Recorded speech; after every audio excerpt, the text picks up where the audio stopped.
Hey everybody, welcome back to our podcast. This is Murder with My Husband. I'm Peyton Moreland. And I'm Garrett Moreland. And he's the husband. And I'm the husband. We have some very exciting news for all of you. Since October is Murder with My Husband's favorite month, we have decided to do something extra spooky. Every week this month, we will be releasing paranormal ghost stories read by us, but written by you guys. We want to hear everything spooky, your favorite ghost stories, and we might even throw in some of ours too. This will obviously be in addition to our regularly scheduled weekly episodes. The first 2 weeks worth of listener ghost stories will be released for everyone, but the last 2 weeks will be exclusively released to our patrons. So if you love the extra stories and want to support the podcast, you can find all 4 weeks by signing up for our Patreon. So if you love the extra stories and want to support the podcast, you can find all 4 weeks by signing up for our Patreon. So if you sign up right now for our Patreon, not only could you receive the backlog of Patreon exclusive content, you will also be getting 2 episodes a week for the next month. We are so excited for this and need you to start sending in your stories now via the docu-form in our bio, and it's also listed in the episode notes. The stories can be ghost stories, Halloween stories, paranormal stories, honestly, anything spooky in honor of October. Once again, the docu-form to send these in will be listed in the episode notes and in the bio of our Instagram. If you DM your story or email your story, it won't be submitted correctly, so make sure you use the docu-form. We're super excited about this. I don't have a ton of ghost stories, so I hope you guys have some really, really good ones. I honestly have a few, but I'm really excited to read yours. I think this is going to be so fun. Like, I've been planning this and looking forward to this for so long, so I'm really excited. Peyton loves Halloween. It's my favorite. You should see our house. Okay, so besides our ghost stories in October, Garrett, do you have your 10 seconds for today? All right, so I guess on that, for my 10 seconds as well, I bought some new pants. I got this shirt as well. Yeah, you're looking fly. So if you want to see what I bought, you can go watch the YouTube video. Unless you're already watching, then thanks. Other than that, I don't know. I'm trying to think of any shows I've been watching. If you want to know anything about Garrett during his 10 seconds, go ahead and send it in, and maybe you can try to answer some of those. That would be really helpful. Other than that, just working, hanging out with my wife. That's my life. All right, so our case sources this week are Law and Crime Network YouTube. They covered the whole entire trial of this. It was pretty amazing. www.mate.com, ABC News, knoxnews.com, oxygen.com, Noises in the Night, a Dateline episode, chillingcrimes.com. So with everything going on in the news right now, I feel like domestic violence and relationship abuse has been talked about a lot. How women are most likely to die from the hands of their partners, that statistically, Garrett is probably the most dangerous person I could be around, and today's case is no different. The date is Monday, November 21st, 2016, and we are in Knoxville, Tennessee. We have the Walker family, which consists of Mother Jill, Father Mark, and their 2 kids, Emma and Evan. Emma is a junior at Central High School, and this Monday morning was supposed to be like any other school day. Jill woke up and went about getting ready for her day. Mark left for work, and Jill noticed that their 16-year-old daughter had still not come out for breakfast ready for school. She called her name a couple times, but no response. Emma must have slept in. Jill makes her way over to Emma's room and calls for her to get up. Emma doesn't move. Jill walks over to the bed and lightly tries to shake Emma awake, but again, Emma doesn't respond. Panic begins setting in. Jill shakes Emma, calling her name over and over again, but Emma just lays limp in the bed. Jill checks for a pulse as Emma's little brother Evan comes running in the room to see what's happening. Jill frantically checks for a pulse again, but can't find one. She calls 911. Emma Walker had been a cheerleader since freshman year of high school. She was bright and bubbly and had a ton of friends. She volunteered at an animal shelter and was an honor student. Emma wanted to be a nurse when she finished college, and she had a lot of ambition and drive. Emma's parents say that her smile could absolutely light up a room and that her laugh was contagious. They remember how playful and fun Emma could be. So what happened to Emma Walker from the time she got ice cream with her dad the night before and then went to bed, and the time her mom woke up to a mother's nightmare? Emma's life at school was good, but it hadn't always been going so well. When she was a freshman, Emma met a boy named Riley Gall, who was 2 years older than her. Friends and family say that the attraction was immediate and fast. Emma began dating Riley, who claimed he had just gotten out of another relationship. But as time went on, Emma found out that Riley's ex-girlfriend wasn't so much of an ex. Riley was a player, and while dating Emma, he was also still talking to and seeing his ex-girlfriend. Emma's friends and family immediately tried telling her to break it off, that Riley was a player and did not genuinely care about her, but like most teens, Emma had a hard time seeing past it. Riley was a wide receiver on the football team that she cheered on every single Friday night. He was active at the Central Baptist Church and loved Star Wars. So she was a freshman and he was a Junior. junior. Okay. Yeah. Riley was raised by his mother and grandparents, and he was also a top student who loved video games. They were, seemingly the perfect couple in her eyes. He was 2 years older. He was the cool and mature guy who she just couldn't stay away from no matter how many red flags were being flown. And I'm sure she was popular for being a freshman and all that. She was on the cheer team. He was on the football team. Yeah. So Emma actually began fighting with her parents at home over her relationship with Riley. The tension in the home was consistent. They didn't want her to keep seeing Riley, but she needed to figure that out on her own, like most teen girls. Emma's friends were also upset when it became apparent that Riley did not want Emma hanging out with them anymore. He began secluding her from not just her parents, but from them as well. He was controlling and told her what she could do, what she couldn't do.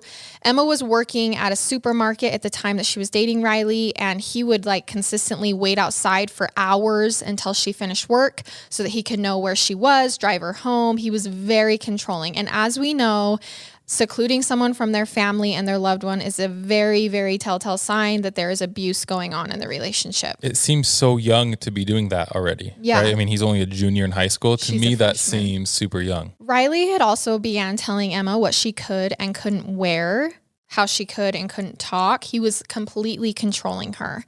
Emma's friends were even more discouraged after Riley told Emma that he would be taking his ex-girlfriend that he wasn't supposed to be talking to anymore to prom that year. Oh my gosh, that's messed up. He told her it was his junior year, and so he had another year of prom, and he would take Emma next year for his senior prom instead. Oh my gosh, that's rude. Emma's friends are like, this is bad news. And although Emma was obviously not happy about the circumstances that Riley was putting on her, and how he was treating her, she agreed to the arrangement and let her boyfriend go to prom with his ex-girlfriend. Okay.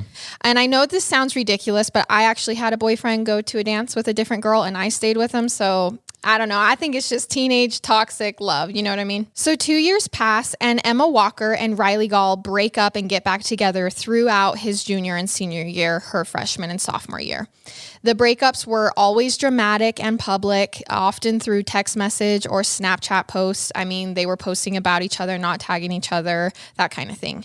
Eventually, the relationship turned fully verbally abusive when Riley started sending Emma messages like, "I hate everything about you and you're the biggest B word." Emma's parents confronted them when they read a text from him to her that said, "I'll see your name in the obituary one day." Oh my gosh. But when they confronted him about it, Riley was like, "Listen, I was just angry at the time. We always talk like that. It didn't mean anything. I love her." Okay. But her parents are like, no. They banned Riley from coming over and they took away Emma's cell phone to try to stop the toxic relationship. But as you know, when teenagers want something, they'll get it. So Emma found ways to get a hold of Riley without having her phone. And the toxic relationship of hate followed up with "I'm sorry's" and "I love you," and they would just keep moving forward. Riley eventually graduated high school and decided to further his education at Maryville College, which was only a half-hour away from their home. Riley and Emma actually decided to continue dating while Riley was off at college despite their rocky relationship.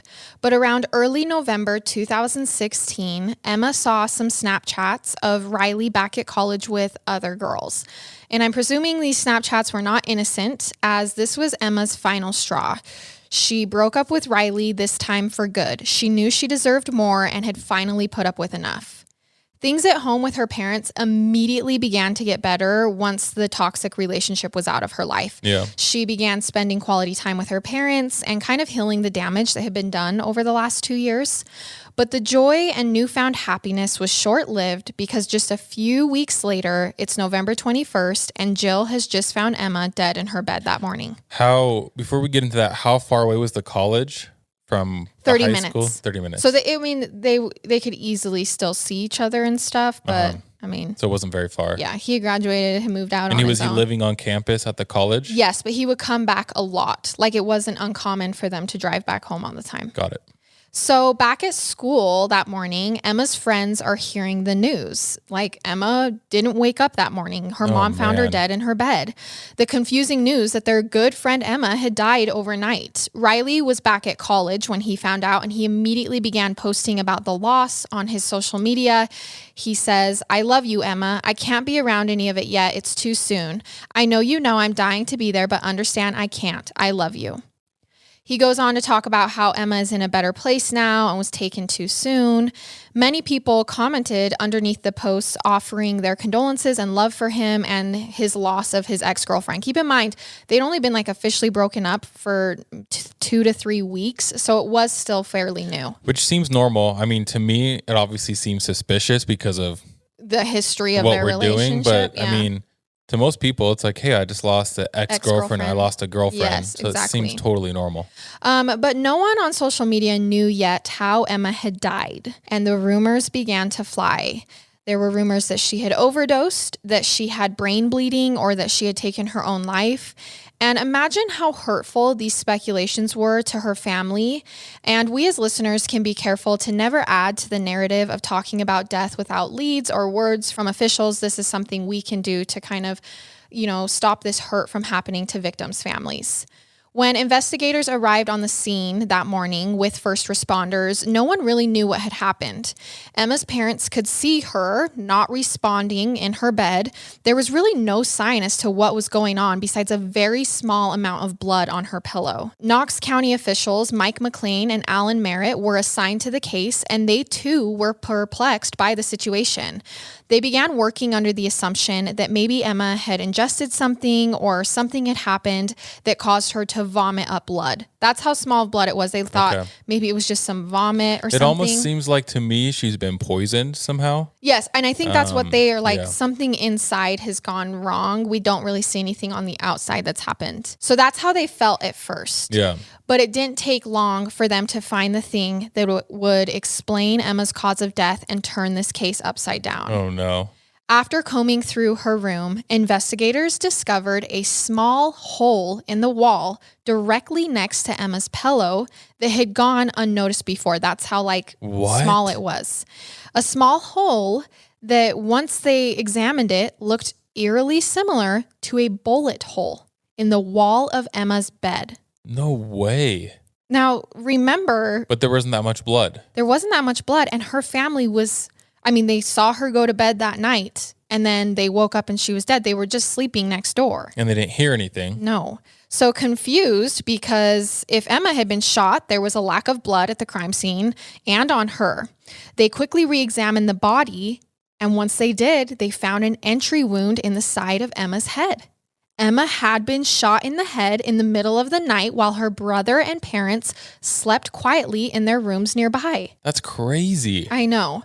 But had someone really broke in and shot her in her sleep and got back outside without anyone noticing, anyone hearing? And this is when Mark Walker, Emma's dad, told police that he had actually woke up in the middle of the night that night before when they are presuming this happened. He said he was sleeping when he woke up to what he thought was a door slamming inside of the house. So he jumped up. Oh, no. But he kind of waited to see if he could hear anything else, which I understand. If you wake up okay, I think I heard something, but now I'm not sure. Did I just jump scare? So he sits around for a second, and then the noise happens again. Just a few moments later, he feels like it's a door slamming. So he jumps out of bed and he runs to immediately check on the kids. It's the middle of the night. He walked into Evan's room and found him sleeping. He checked on Emma, and when he opened the door, she was laying there, what appeared to be sleeping to Mark as well. So he closed the door, he checked the rest of the house, and then he just went back to bed. Like, I don't know what I heard, but whatever it was, everyone's fine. Yeah. So police began searching the residence and taking photographs. They moved their search outside. And this is when Alan Merritt noticed what he thought to be another bullet hole on the outside of the house that was about shoulder high. Literally like someone shot a bullet through the house and into Emma's bedroom. Almost like it was like someone had a sniper somewhere. Yeah, well, or a rifle somewhere. It's literally through the wall of the home, like the outside wall of the home. There's a bullet hole through it. Yeah, I know. I don't understand. Yeah. I don't even think they understood really. He keeps searching. He finds 2 shell casings around the house. So at this point, he's like, okay, well, 2 shots have been fired. And that also kind of matches the dad's description of what happened. So he keeps searching the outside walls of the home, and he eventually finds a second shot on a different side of the house. These 2 shots were on the outside of either wall of Emma's bedroom. So like 2 of her walls were on the outside of the home. Does that make sense? And there were shots into each of those walls. They were on the same wall though, right? Like No. They were on different walls? The person who shot the gun was on one side of the house, turned the corner, and was on the other side of the house and shot through that wall as well. That is so weird. So weird. Cops are confused, but what this is seeming like is a murder, and the killer stood outside the walls of the home, pointing the gun toward Emma's bedroom, firing 2 bullets through the house and into her room. Do you understand how hard that would be to then hit her? Extremely. To then hit her, you can't even know what position she's in. You don't know how she's sleeping, and you hit her in the head. I don't. So police are as mind boggled as we are, but they go back inside. They're like, there were 2 shots in here. They search around and they find another bullet lodged into Emma's pillow. Oh my gosh. So it's horrible. As the interviews of Emma's family and friends begin, it doesn't take long for police to realize they definitely needed to talk to one person, and really one person only: Emma's ex-boyfriend, Riley Gall. So a couple weeks earlier, when Emma broke up for good with Riley, his friends said that he began moping around and acting depressed. He even swallowed Vitakin pills in an attempt to take his life. He told his friends that he wanted to hurt himself. And in a way, he was kind of asking for help. He was obviously not doing good. But he's the one who had been with other abused, girls, or was hanging out with other girls, happening. had not been being very nice to Emma. Yeah. So on Friday, November 18th, 2016, Emma actually attended a party where she told her friend Zach, this is after she's broke up with him. She attends a party where she tells her friend Zach Green that she was receiving strange text messages that night from a random number while at the party. The text said things like, "Come outside alone if you don't want to see a loved one get hurt." And also, "Go to your car with your keys alone. I've got someone you love, and if you don't comply, I will hurt them." Jeez. So Emma figured it was just one of Riley's friends playing a prank. So she texted them back and said, "Listen, I'm going to call the police and I'm going to block the number if you don't stop." But the text didn't stop.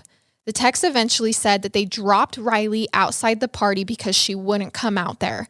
And so she better go check on him. She's like, "No, you didn't." And they're like, "Well, this is weird that you can go from caring about someone to treating them like this. He's outside alone." So it's obviously him.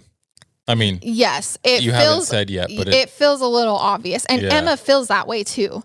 So Zach and Emma actually walk outside together to look around because she's like, "I don't understand really what's going on. I don't know. Maybe he is hurt. I don't think so, but maybe." So, and sure enough, they find Riley lying face down in a ditch near the house party, near the house where the party is. So Zach says they got over to him. They got him sitting upright, and he acted like he had a confused look on his face. Emma asked him why he was there, and he claimed he didn't know. He didn't know why he had got there or how he got there, that he was kidnapped, and that someone had dropped him off and he didn't know what was happening. Zach said Riley was holding his head like he had been hit in the head or something. So Emma told him, "You know what? I don't really care. We broke up and you need to leave me alone." So she's not buying it. Yeah. She's like, "I know what you're doing. Leave me alone." So Zach says that Riley then got up and walked down the street, where he then called his friend to tell him that he had been kidnapped. So he leaves because she's like, "You need to leave." He gets up and leaves, calls his friend, says, "I've been kidnapped. Come pick me up." According to ABC News, his friend said he sounded like he'd been crying or he was sounding fatigued, I guess. He basically told me that these people knocked him out, took his car, threw him in a van, and he didn't know where he was. When the friend suggested that, Riley, you should call the cops if this really happened. Like, if you were really kidnapped, you should call the cops. Riley's like, no cops. It's not a big enough deal for cops. We don't need to get cops involved. Did they say that he actually seemed like his friends didn't believe him. Okay. And neither did Zach or Emma. So it seemed like an act. Yes. Okay. So despite the incident, Emma nor her friends either called the police. But the next day, Emma texted her friends saying, I'm home alone and somebody in all black just walked down my street and came to my door and rang the doorbell over and over again. I literally thought I was going to die.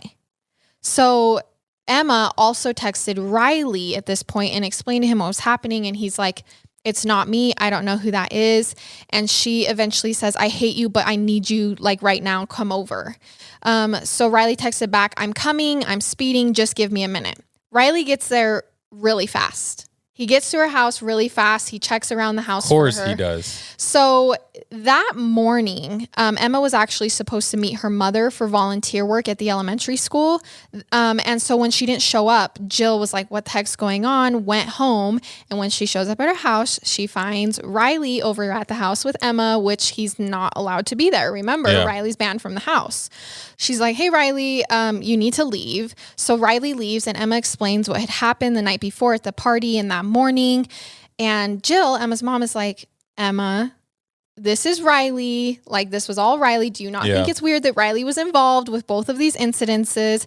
It's odd that Riley was there last night and today, but Emma didn't believe her. Emma asked the family to set the alarm that night for the first time ever. She was genuinely scared by this mysterious person in black who had shown up at her house that morning. Well, now I'm confused. I mean, I think it's Riley, obviously, but... You feel like Emma would have thought so too, but then she changed her mind and said, no, I actually believe him. So Jill says the next day that she and her husband, Mark, actually followed Emma to work just to make sure she made it safe. That's how scared Emma was.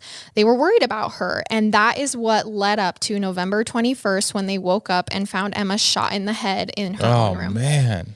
So Jill and Mark, not knowing really what was going on after being removed from their house and it taped off as a crime scene, attended a candlelight vigil at Central High the night after Emma's death. Her friends on the cheer team released balloons in her memory at the football game that week. Everybody is mourning Emma. And during all of this, police are bringing in Riley's friends for interviews. One friend, Alex McCarty, told police that the day after Riley's alleged kidnapping, he was so scared for his life that he stole his grandfather's gun. He then pulled the gun out and showed his friend. So his friend Alex comes in and is like, yeah, so the day after he got kidnapped or whatever, he showed me a gun and said he stole it from his grandfather. We're not at the end yet, but I mean, he was obviously planning something. Yes, this is all weird. Yes. And everybody knows. Police knows, his friends know, everybody knows. So his friend actually said that he wasn't worried he was going to use the gun to hurt someone else. He was actually worried that Riley was suicidal. And that's why he stole the gun. But Riley assured him he was fine. He just knew that whoever was out to get him, whoever had kidnapped him, was also out to get Emma and that he needed to protect her. Got it. But another friend, Noah Walton, says during his interview that Riley had asked him around this time if he knew how to get fingerprints off of a gun. And so Noah's like, what kind of question is that? Don't be asking me that. And Riley brushed it off and was like, oh, no worries, dude. It's not for me. I'm asking for a roommate. It's just a joke. Yeah, I thought it was weird too. I was just curious. And Noah was like, what the freaking heck? Oh, he's going crazy. Yeah. So police end up obviously bringing Riley in for questioning the evening of Monday the 21st. The interrogation lasts 2 hours, and the whole time Riley refers to Emma Walker as the girl or that girl. He never once uses her name, despite the fact that just hours earlier he was tweeting about his love for her, calling her sweetheart, literally. So they ask him where he was the last 72 hours, and Riley says he spent Friday night at his friend's house. Police note that Riley doesn't show a whole lot of passion or concern. He was very cold the whole entire interview. Riley admits to trying to speak to Emma that weekend, but that she wouldn't reply. So he says he tried to use a friend's phone and she got mad at him and blocked that number too. He says after that, he went to his grandparents' house and then drove back to college. He says once there, he broke down and cried for 2 to 3 hours in his car over the breakup, that he loved that girl. This is when detectives asked Riley about his grandfather's missing 9mm gun, and Riley tells them he doesn't know where it is. He also denies showing it to friends and asking about how to remove fingerprints. When police ask to see Riley's cell phone, he asks them if he's a suspect. They say, "Should you be?"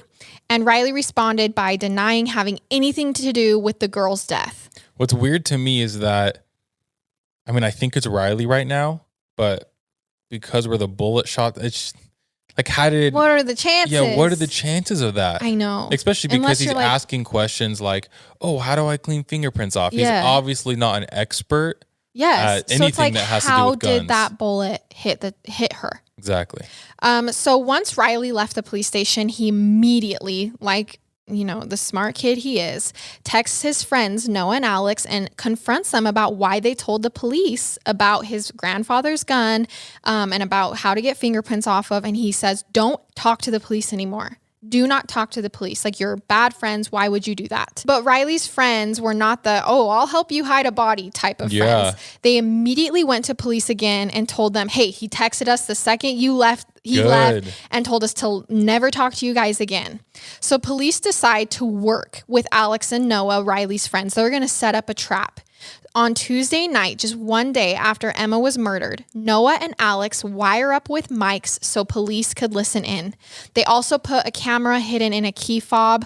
This is a sting operation where police are hoping that Riley will reveal where his grandfather's gun is, that they are presuming to be the murder weapon. So the friends are all sitting down. They're in a room in this footage. And Riley immediately sits down with them, and this is all, you can hear it, you can watch it. He tells them, I didn't murder Emma. But he also tells them that he told his attorney that they got high, his friends got high. And so whatever you told the police, my attorney knows you were high and you could get in trouble for that. If the cops talk to you again for any reason, I talked to an attorney today, told him everything. I told him that you guys were high, drunk, and tripping. So he's trying to scare them. Yeah. He's trying to have something over them. And hopefully at this point, they're like, hey, we're trying to bust you we're here. trying to bust you. So they just say, okay. Like, they don't say anything. I don't believe anything you say. So Riley tells his friends, if you talk to police again, you have to tell them that you were high on acid. And so now you don't really remember what you said about the gun. You were confused before. Anything you said can't hold up in court because you guys were under the influence. And I told my attorney that. So if the police call you again, you're going to have to say it. Dude, what? This is so messed up. He then goes on to tell them that he needs to get rid of the gun. And they are like, wait, Riley, if you didn't do anything wrong, why do you need to get rid of the gun? If you didn't kill her, why do you need to get rid of it? And he goes, I just need to get rid of it, okay? I need you guys to support me. I need you to I'm going to throw it in the water. They'll never find it. And they talk a lot about his interrogation. And he says, no, I told the truth.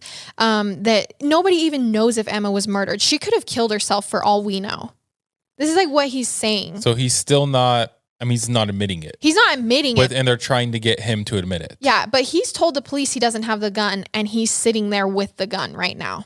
He says that he wants to be more upset about Emma's death, but that he's actually more worried about getting arrested for her murder. So he can't really be upset about it. And that's why he doesn't have much emotion. They talk about how if she really got shot through a wall, why wouldn't she scream? Like, how could she have died? What are the chances? It just kind of seems impossible. This goes to show me that at this point, he didn't know where she had been hit or how she died. Because he says, well, if she got shot, don't you think she would have like crawled or screamed for help? I don't think he knows she's been shot in the head. I don't think he realizes that he or whoever shot Emma hit her in the head. And it really was just a random shot hoping to hit her. I really believe that after hearing this. So he then asks for their help to dump the gun. He's like, are you guys busy right now? Because I'm trusting you with my life and I need to get rid of this gun. They're like, okay, yeah.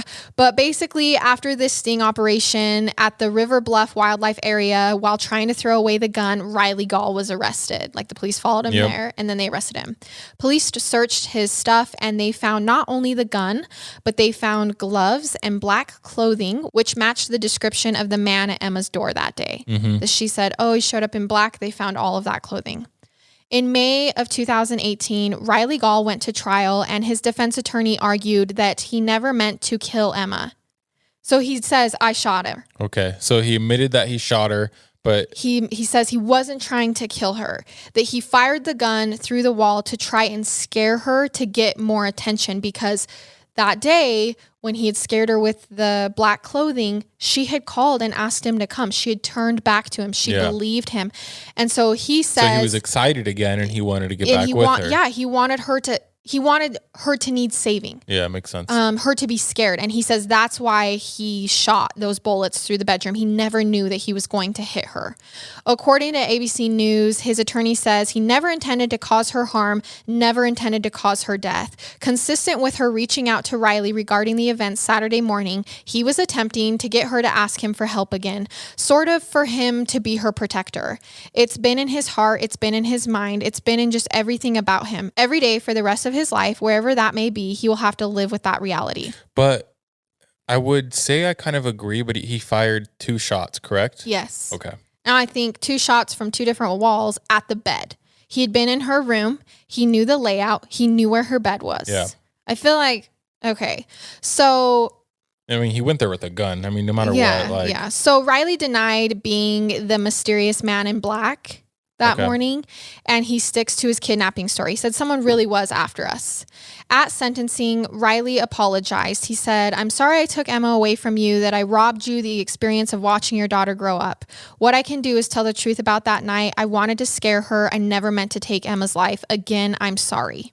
He was given a mandatory life sentence or 51 years. It kind of depends on the source, which I'm kind of confused about. Okay. But I mean, either way, he's been put away. He was guilty of first-degree murder, stalking, reckless endangerment, theft, tampering with evidence, and possession of a firearm during the commission of a dangerous felony. In June 2021, Riley's motion for a new trial due to insufficient evidence was denied. It was recently. Yeah. Jill Walker, Emma's mom, hopes that by sharing her daughter's story, she can maybe reach someone who might also be in a tumultuous relationship. She wants everyone to know, if your boyfriend or girlfriend is telling you you can't go there or what to wear or who to hang out with or who to talk to, it's not okay. She says, I think when they become quiet and withdrawn, it's a big sign too. It's not just bruises. Abuse is emotional and it's controlling. Emma Walker's legacy is that she loved animals, and ABC News says that she wanted to be a NICU nurse, so the family has since gotten a dog park and a NICU patient room at East Tennessee Children's Hospital. Jill hopes people remember Emma for being kind to others, and so that is what we will do. That is the story of Emma Walker. Oh, man. That's horrible. Horrible. I feel like there's just so many types of cases, right? There's like some that I guess are serial killers or some that are domestic abuse. And it's just, majority of women, the like most dangerous thing is their partner. That's that's the most common way for women to die of like murder is from their partner. Well, because how much like domestic abuse stats, do you know a whole lot about it? Okay, so on average, nearly 20 people per minute are physically abused by an intimate partner in the United States. Okay. That's a lot. 1 in 4 women and 1 in 9 men experience severe intimate partner physical violence, intimate partner contact sexual violence, and or intimate partner stalking. Yeah. I mean, it's very common. It is very common. And yes, it goes both ways. Yeah. Sometimes I do think that we think only women can be victims of domestic violence, but that is not true. Yeah. Everyone can be a victim of domestic violence. All right, you guys, I don't want you to forget about our ghost stories coming up in the month of October. Remember that you can send those in or submit them in on our DocuForm that will be linked in the episode notes. That DocuForm will also be linked in our Instagram bio. We are really excited for this. So if you have any spooky stories, please send them in. And we will see you guys next week with another episode and a ghost story episode. I love it. And I hate it. Goodbye.